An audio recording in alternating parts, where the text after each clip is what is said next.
একটা না এক কমিটি থাকার পরে, সরকার পতন হওয়ার পরে আমরা শুক্রবারে মসজিদে যিনি দায়িত্বে ছিল তারা আমরা বলছি যে মাদ্রাসা সমিতি বিলুপ্ত হয়ে গেছে গা, এরকম দিয়ে দেয়। এই কমিটি নিয়ে তার সাথে অনেক কিছু হয়েছে, হওয়ার পরে এলাকাবাসী নিয়ে কার সাথে হয়েছে? এটা হচ্ছে রাজ্জাক স্যার পূর্বের নাম বলেন, পূর্ব কমিটি নাম বলবেন, নাম। রাজ্জাক চেয়ারম্যান, উনি কখনো সভাপতি, কখনো উপদেষ্টা, কখনো আবার সভাপতি, কখনো উপদেষ্টা। তারপরে এলাকাবাসী নিয়ে আমরা একটা কমিটি, সুন্দর একটা কমিটি গঠন হয়, ওই পুরান নতুন কমিটি মিলাই হয়। আর হওয়ার পরে মাদ্রাসায় অফিসে যখন আসি বসি, তখন আমাদের এই মাদ্রাসার যে বর্তমান যে হুজুর, মাদ্রাসার মোতামিম ইসমতুল্লাহ আশিকি, উনি ছিল না।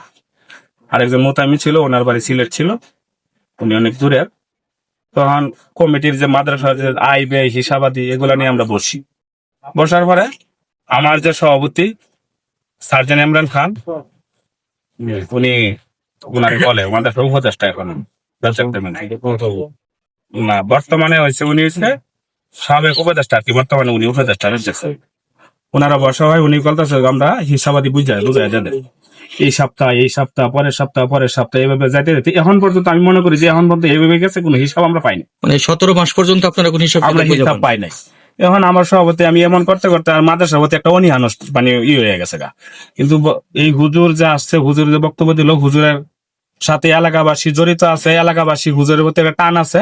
হুজুর আওয়ার পর থেকে মাদ্রাসা তালা লাগানোর অবস্থা ছিল, এই হুজুর আনার পর থেকে মাদ্রাসা খুব ভালো চলতেছে, মাদ্রাসার মান উন্নয়ন হয়েছে, ছাত্র হয়েছে, দোতলার কাজ চলতেছে, এটুকু হুজুরে জানে, এই এলাকাবাসী সন্তুষ্ট। কিন্তু মাদ্রাসার আসলে আয় ব্যয় কতটুকু হয়েছে, কি হয়েছে, আগে কি হয়েছে, তার কেউ জানে না। হুজুর আমরাই বলতে পারি না, আমরা এলাকার সন্তান, আমরাই বলতে পারি না। আর যারা বিগত দিনে এই সভাপতি করছে, ক্ষমতা চালাইছে, তারা চালাইছে, যারা এই অবস্থা করছে, তারা তো আপনার মনে করুন কোনো হিসাব আমরা পাইছি না। আর আমার সভাপতি কতটুকু পাইছে আমি জানি। মাদ্রাসাটা কিভাবে পরিচালনা হয়? এটা আয় ব্যয় এটা মাদ্রাসা হয়েছে আসলে কি আয়ের উৎসটা কি? আয়ের উৎস বলতে এটা তো গ্রামের মাদ্রাসা, এই বাবা এবং বুড়ো দুই সেজনের যে আপনার দানের যে একটা উৎস আছে, 10 জনের সাহায্যে কিন্তু মাদ্রাসা চলে।